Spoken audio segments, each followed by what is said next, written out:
नेपाल सरकारबीच भएको सुगौली सन्धि अनुसार काली नदी र सोभन्दा पूर्वको भूभाग नेपाल राज्यको अभिन्न अङ्ग भएको, तर हाल नेपालमा प्रचलित नक्साहरूमा काली नदी पूर्वका गुन्जी, नाभी, कुटी लगायतका केही भूभाग समेटिएको नदेखिएकोले ती भूभाग समेत देशको सीमाभित्र पर्ने गरी तथा काली नदीको उद्गम स्थल लिम्पियाधुरासम्म नक्सामा देखिने गरी नेपालको अद्यावधिक प्रशासनिक नक्सा तयार गरी प्रकाशन गर्न र प्रचलनमा ल्याउन नेपाल सरकार मन्त्री परिषदको 2077 2 महिना 5 गतेको बैठकले नेपालको अद्यावधिक राजनीतिक प्रशासनिक नक्सा स्वीकृत गरी लागू गर्ने निर्णय गरेको छ। यस विषयमा जग्गा नाच नियमावली बमोजिम गठित समितिको मिति 76 11 महिना 13 गतेको बैठकले उक्त भूभाग समिति नक्सा प्रकाशन गर्न गरेको सिफारिस एवं यस विषयमा सङ्घीय संसदका विभिन्न समितिहरूका बैठकले निर्देशन दिएको थियो। उक्त अद्यावधिक राजनीतिक प्रशासनिक नक्सा प्रकाशनको लागि नेपाल सरकार परराष्ट्र मन्त्रालयबाट मिति 77 2 महिना 4 गते सहमति प्राप्त भएको थियो। सम्माननीय राष्ट्रपतिज्यूबाट घोषणा भए बमोजिम त्यसको 1 हप्ताभित्रै नेपालको राजनीतिक एवं प्रशासनिक नक्साको नयाँ संस्करण सार्वजनिक गर्न पाउँदा आज मलाई अत्यन्त खुसी लागेको छ। यस अवसरमा यो गौरवशाली इतिहास निर्माण गर्न आम नेपाली जनताले देखाएको चासो र दिएको साथप्रति म आभार व्यक्त गर्दछु। नेपाली जनताको यही मर्म र भावनाको जगमा उभिएर हामीसँग उपलब्ध प्रमाण र ऐतिहासिक तथ्यले देखाएको सत्यको पथमा समर्पण भावनाका साथ अघि बढ्ने प्रेरणा मिलेको। आज मन्त्री परिषदको बैठक बसे लगत्तै नेपालले नयाँ नक्सा प्रकाशित गरेको छ र मान्यज्यूहरूको बैठकको अनुसार त्रिपुलेक र कालापानी नाका नेपालले अब फिर्ता ल्याउने भएको छ र यसमा नयाँ नक्सा बनिएको छ। यद्यपि त्रिपुलेक र कालापानी नाका नेपालले आफ्नो भने पनि तर एक इन्डियन युट्युबरले सार्वजनिक गरेको भिडियो अनुसार उनले यो इन्डियामै पर्छ र यो नाका र यो सबै कब्जा इन्डियाकै हो भनेर दाबी गरेका छन्। तपाईँहरू दर्शकबिन हेर्न सक्नुहुन्छ यो भिडियो।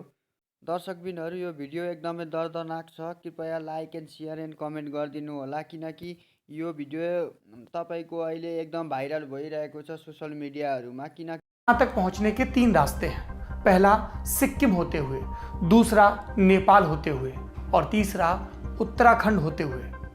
ये तीनों रास्ते काफ़ी लंबे और मुश्किल हैं, जिस वजह से यात्रा में काफ़ी समय लग जाता है। भारत चाहता था कि इस यात्रा को थोड़ा सुगम और छोटा बनाया जाए। इसके लिए हमने शॉर्टलिस्ट किया उत्तराखंड वाला रूट, जो कि इन 3 रास्तों में सबसे छोटा है। बाकी दोनों रूट्स के मुकाबले इसका ज़्यादातर हिस्सा भारतीय भूभाग में पड़ता है। अब ये जो उत्तराखंड वाला रूट है, इसके 3 हिस्से हैं। पहला पिथौरागढ़ से तवाघाट, ये करीब 107 किलोमीटर लंबा है। दूसरा हिस्सा है तवाघाट से घटियाबगढ़, ये लगभग 19.5 किलोमीटर लंबी सिंगल लेन रोड है। और तीसरा स्ट्रेच है घटियाबगढ़ से लिपुलेख दर्रा, जो कि 80 किलोमीटर के लगभग लंबा स्ट्रेच है और इसे केवल पैदल ही पूरा किया जा सकता है। उत्तराखंड वाले इस रूट को आसान बनाने के लिए तवाघाट से घटियाबगढ़ तक जो सिंगल लेन सड़क थी, उसे डबल लेन बनाने का काम शुरू हो गया है। इसके अलावा घटियाबगढ़ से लिपुलेख पास तक वाला जो 80 किलोमीटर लंबा हिस्सा है, वहां भी सड़क बनाई जाने लगी, ताकि यहां पैदल के साथ साथ गाड़ियां भी आ जा सकें। लेकिन एक मुश्किल है, लिपुलेख दर्रे पर नेपाल अपना दावा करता है, जबकि हमारे देश का कहना है कि यह दर्रा भारत के हिस्से में पड़ता है। आप मानचित्र देखें, पिथौरागढ़ से उत्तर पूर्व की दिशा में ऊपर की तरफ भारतीय सीमा के एकदम आखिरी मुहाने पर मिलेगा आपको लिपुलेख दर्रा। उस पॉइंट के पास जहां आकर भारत, चीन और नेपाल की सीमाएं आपस में मिलती हैं। ये जगह हमेशा से भारतीय मानचित्र का हिस्सा थी। चीन भी इसे भारत का हिस्सा मानता है। लेकिन 8 मई को कुछ हुआ और विवाद भारत नेपाल के बीच नए सिरे से शुरू हो गया। क्या हुआ? 8 मई को हमारे देश के रक्षा मंत्री राजनाथ सिंह ने सड़क का उद्घाटन किया। इस पर नेपाल ने आपत्ति जताई। नेपाल के विदेश मंत्रालय ने एक प्रेस विज्ञप्ति निकाली। इसमें लिखा था कि लिपुलेख नेपाली भूभाग में पड़ता है। इस प्रेस रिलीज में नेपाल ने 1816 में हुई सुगौली संधि का जिक्र किया। लिखा कि महाकाली नदी के पूरब में पड़ने वाला पूरा हिस्सा नेपाल का है। इसमें लिपुलेख, कालापानी और लिम्पियाधुरा भी शामिल है। नेपाल 3 दिशाओं से भारत से घिरा है, पूरब, पश्चिम और दक्षिण। दोनों देशों के बीच करीब 1808 किलोमीटर लंबी सीमा है। ये तब की बात है, ये संधि जिसका जिक्र हुआ, जब भारत में ब्रिटिश ईस्ट इंडिया कंपनी का शासन था और नेपाल में गोरखा साम्राज्य था। दोनों हिमालय में अपनी सीमाओं का विस्तार करना चाहते थे। नतीजा 1814 में दोनों के बीच युद्ध हुआ और इस युद्ध का खात्मा हुआ दिसंबर 1815 में हुई सुगौली की संधि थे। और इसी संधि के तहत नेपाल और भारत के बीच करीब 204 साल पुराने एक बाउंड्री लाइन की रूपरेखा तय हुई। इस संधि के मुताबिक मार्च 1816 में दोनों देशों के बीच सरहद बंदी का काम शुरू हुआ। क्या था इसमें? काली नदी को दोनों देशों के बीच पश्चिमी दिशा का बॉर्डर लाइन माना गया। संधि हो गई, सरहद बंदी भी हो गई, लेकिन सीमा का विवाद बना रहा। वजह काली नदी। यह नदी काला पानी इलाके से होकर गुजरती है। इसी काला पानी घाटी के ऊपरी हिस्से में है लिपुलेख पास दर्रा। काली नदी कई सहायक धाराओं से मिलकर बनी है। ऐसे में नदी की मुख्य धारा और उद्गम को लेकर अलग अलग मत है। ये नदी कई नामों से जानी जाती है। इसके ऊपरी हिस्से को काली नदी कहते हैं। नदी का बीच का हिस्सा महाकाली नाम से प्रचलित है और निचला हिस्सा गोगरा के नाम से। भारत कहता है कि नदी की सहायक धाराएं काला पानी गांव में आकर मिलती हैं। ऐसे में नदी की शुरुआत यहीं से मानी जाए। लेकिन नेपाल कहता है कि काला पानी के पश्चिम में बहने वाली नदी ही मुख्य नदी है। उसके मुताबिक काली नदी की शुरुआती धारा लिपुलेख दर्रे से शुरू होती है। ऐसे में उस दर्रे को नदी का उद्गम स्थल माना जाना चाहिए। चूंकि उद्गम स्थल लिपुलेख के पास है तो वो भी नेपाली भूभाग का हिस्सा है, ये नेपाल का दावा है। लेकिन भारत के मुताबिक सुगौली संधि में मुख्य नदी को बाउंड्री लाइन माना गया था।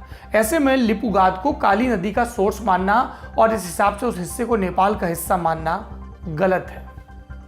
नेपाल द्वारा तैयार किए गए मानचित्र में काली नदी की शुरुआत को काला पानी की उत्तरी पश्चिमी दिशा में करीब 16 किलोमीटर की दूरी पर स्थित लिम्पियाधुरा में बताया गया है।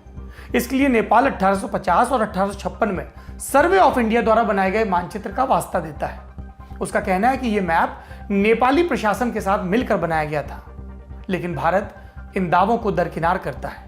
वो 1879 के मानचित्र को आधार बताता है। इन दोनों मानचित्रों में काली नदी का उद्गम अलग अलग है। 1850 और 1856 वाले मैप में नदी की शुरुआत लिम्पियाधुरा के पास दिखाई गई है, लेकिन 1875 के बाद बने मानचित्र में नदी की शुरुआत काला पानी के पूर्व में दिखाई गई है। इसमें काला पानी का इलाका भारतीय भूभाग का हिस्सा है। भारत ने 1830 के समय के टैक्स रिकॉर्ड्स भी दिखाए हैं नेपाल को अपने दावे को मजबूती देने के लिए। इन पुराने दस्तावेजों में काला पानी उत्तराखंड के पिथौरागढ़ जिले का हिस्सा है। इस विवाद को सुलझाने की राह में कई रोड़े हैं। मसलन सुगौली की संधि की ओरिजिनल कॉपी ही नहीं है, गायब है। कोई नहीं जानता कि दस्तावेज कहां है। नेपाल की एक बड़ी शिकायत यह भी है कि उसके पास पहले मानचित्र तैयार करवाने के साधन नहीं थे। ऐसे में वो ब्रिटिश इंडिया द्वारा बनाए गए मानचित्रों का इस्तेमाल करता था, वो मानचित्र जिनमें कि यह हिस्सा भारतीय सीमा में दिखाया गया था। काला पानी इलाके को लेकर दोनों देशों के बीच कई दशकों से विवाद है। भारत चीन युद्ध के बाद जब सरहद वाले इलाकों पर नजर रखने की हमारी देश की सरकारों को अहमियत समझ में आई तो इंडियन आर्मी ने काला पानी में भी अपना कैंप बनाया। बाद के दिनों में नेपाल ने इस पर आपत्ति जताई। 1981 में दोनों देशों ने एक साझा बॉर्डर कमेटी भी बनाई ताकि काला पानी समेत बाकी विवादित हिस्सों पर सहमति बनाई जा सके। इस कमेटी ने कई सर्वे करने के बाद जो प्रस्ताव दिए उस पर नेपाल की सहमति नहीं थी। फिर आया 90 का दशक। इस दौरान सीमा विवाद ने नए सिरे से जोर पकड़ा। 1996 में दोनों देशों के बीच महाकाली संधि हुई। यह समझौता महाकाली नदी के पानी को बांटने से जुड़ा था। चूंकि बात महाकाली से जुड़ी थी, ऐसे में नेपाल के लोगों का फोकस काला पानी पर शिफ्ट हो गया, जहां से यह नदी निकलती है। ये नेपाल में लोकतंत्र के शुरुआती दिन थे। काला पानी टेरिटरी का यह मुद्दा नेपाल में राष्ट्रवाद का मसला बन गया। नेपाल सरकार पर यह मुद्दा उठाने का दबाव बनने लगा। अटल बिहारी वाजपेयी की सरकार और नेपाल की कोइराला सरकार के बीच भी इस मसले पर बातचीत हुई, लेकिन कोई फुल एंड फाइनल समाधान नहीं निकला। 2015 में भारत और चीन के बीच लिपुलेख पास को लेकर एक समझौता हुआ। दोनों देशों ने इस रास्ते को द्विपक्षीय व्यापार मार्ग में शामिल कर लिया। इसे लेकर भी नेपाल में खूब हंगामा हुआ। फिर पिछले साल जम्मू कश्मीर के प्रशासनिक ढांचे में बदलाव के बाद नवंबर 2019 में भारत सरकार ने जब नया नक्शा जारी किया तो इसमें भी काला पानी का हिस्सा पहले की तरह भारतीय भूभाग में दिखाया गया और नेपाल ने तब भी आपत्ति जताई। नेपाल की इन बढ़ती आपत्तियों को किस संदर्भ में देखा जाए, क्या सिर्फ ये सरहद का विवाद है या जियोपॉलिटिक्स बदल भी गई है? भारत में कई लोग भारत नेपाल के बिगड़ते रिश्तों का नतीजा मानते हैं इस विवाद को या इस विवाद के उग्र होने को। 2015 का साल, इस साल कुछ ऐसा हुआ जिससे ये बातें कही जा रही हैं। 2015 में नेपाल अपना नया संविधान लाया। इसके विरोध में नेपाल के मधेशी समुदाय ने खूब प्रदर्शन किए। उनका कहना था कि संविधान में उनके अधिकार कुचले गए हैं। इस क्रम में भारत ने भी अपनी आपत्तियां जताई, लेकिन नेपाल ने कहा कि आपत्तियों के बहाने भारत उसके आंतरिक मामलों में दखल दे रहा है। इस टेंशन का नाटकीय असर पड़ा दोनों देशों की सीमा पर, जहां पर मधेशी समुदाय ज्यादा है। नेपाल जाने वाले ट्रक सामान लेकर इस पार यानी कि भारत में खड़े रहे। नेपाल के लिए सप्लाई बंद हो गई। करीब 5 महीने तक सीमा पर आवाजाही ठप रही। क्योंकि नेपाल पेट्रोल समेत अपने ज्यादातर उत्पादों के लिए भारत पर निर्भर रहता है, भारत से आयात करता है, ऐसे में उसके यहां जरूरी चीजों की किल्लत हो गई। नेपाल का आरोप है भारत ने जानबूझकर सीमाएं सील कर दी ताकि नेपाल को भारत पर अपनी निर्भरता का एहसास करवाया जा सके। लेकिन भारत कह रहा था कि नेपाल में नेपालियों के द्वारा हो रहे उग्र विरोध प्रदर्शनों की वजह से सामान की आवाजाही प्रभावित हुई। इस ब्लॉकेट के कारण नेपाल में भारत विरोधी भावनाएं खूब भड़की। अभी नेपाल में केपी शर्मा ओली प्रधानमंत्री हैं। उनके कार्यकाल में नेपाल का चीन के प्रति झुकाव बढ़ा है। उनकी नेपाल कम्युनिस्ट पार्टी भारत पर अपनी निर्भरता खत्म करना चाहती है। उधर चीन भारत के पड़ोस में लगातार अपना नेटवर्क मजबूत करने की कोशिश में है। श्रीलंका और मालदीव के बाद अब वो नेपाल को भी अपने पक्ष में करना चाहते हैं और इसके लिए चीन का जाना परखा फॉर्मूला है इन्वेस्टमेंट, निवेश। वो श्रीलंका हो या मालदीव, पाकिस्तान हो या नेपाल, इन देशों में खूब निवेश करता है, खूब कर्जा देता है, तरक्की के सुनहरे सपने बेचता है और फिर इसी कर्ज की राह वो वहां अपने सामरिक हित साधता है। चीन की belt and road initiative project का हमने बार बार जिक्र किया। नेपाल इसका हिस्सा है। इस बीआरओ परियोजना के तहत नेपाल से चीन तक रेलवे लाइन बिछाई जाएगी। ये रेलवे लाइन लहासा होते हुए नेपाल की राजधानी काठमांडू तक पहुंचेगी। इस रेलवे रूट के सहारे नेपाल और चीन के बीच सामान की आवाजाही तेज हो जाएगी। मतलब चीन और सामान बनाएगा और नेपाल के बाजार में खपाता रहेगा। लेकिन एक बड़ा खतरा है इस रेलवे प्रोजेक्ट में। इस Nepal China trans Himalayan network का खर्च बहुत ज्यादा है और नेपाल के पास तो इतना पैसा है नहीं। ऐसे में बहुत आशंका है कि वो चीन से भारी भरकम लोन ले और इतना बड़ा कर्ज उसके लिए वापस लौटाना बहुत मुश्किल होगा। तो फिर उपजती है दूसरी आशंका, एक दूसरे पड़ोसी से मिला सबक कि श्रीलंका और मालदीव की तरह चीन के कर्ज वाले जाल में नेपाल भी फंस जाए, अपनी जमीन गिरवी रखे और धीमे धीमे चीन वहां पर अपने सैन्य प्रतिष्ठान भी विकसित करने लग जाए। इसी तरह से चीन ने श्रीलंका का हम्बनटोटा बंदरगाह हासिल कर लिया। चीन से नजदीकी नेपाल के बाकी मामलों में भी असर दिखा रही है। करीब 2 लाख तिब्बती शरणार्थी रहते हैं वहां। बीते वर्षों में नेपाल का बर्ताव उनके प्रति काफी सख्त हो गया है। 2015 में जब वहां भूकंप आया तो मदद की पेशकश करने वालों में ताइवान भी था, लेकिन नेपाल ने ताइवान की मदद ठुकरा दी क्योंकि उससे मदद लेते तो चीन नाराज हो जाता है। नेपाल प्रकट तौर पर कहता है सबसे दोस्ती, दुश्मनी किसी से नहीं, लेकिन उसकी ये नीति व्यवहार में नहीं दिखती। जैसे एक समय भारत के प्रति उसका ज्यादा झुकाव सबको नजर आता था। दोनों पारंपरिक रूप से, सांस्कृतिक रूप से, सरहदी रूप से स्वाभाविक मित्र हैं, लेकिन अब नेपाल चीन की तरफ अपनी दोस्ती बढ़ा रहा है। हालांकि नेपाल के कई विपक्षी दल ओली सरकार की इस चीन नीति से खुश नहीं है। उनका कहना है कि चीन की तरफ जाने का एक बड़ा खतरा यह है कि शायद नेपाल को अपनी संप्रभुता से हाथ धोना पड़े। यह था दुनियादारी का आज का एपिसोड। नेपाल में कई लोग मानते हैं कि उनकी भौगोलिक स्थिति उन्हें लाचार बनाती है। वो या तो भारत पर निर्भर रह सकते हैं या फिर चीन पर। चीन और भारत का आपसी इक्वेशन एक साथ दोनों से दोस्ती की संभावना नहीं छोड़ता। कई जानकारों का कहना है कि अगर भारत ने गलत फैसले न लिए होते तो शायद चीन की तरफ जाता ही नहीं नेपाल। मसलन 2015 का ब्लॉकेड, उसके 1 महीने पहले नेपाल में बड़ा भूकंप आया था। करीब 9000 लोग मारे गए थे, बहुत नुकसान हुआ था। ऐसे में जब भारत से आने वाली सप्लाई रुक गई तो पेट्रोल, गैस सिलेंडर, अनाज, दवाएं सब की किल्लत हो गई। इस किल्लत ने लोगों को फिर से महसूस करवाया कि भारत उनका इकलौता पड़ोसी नहीं है।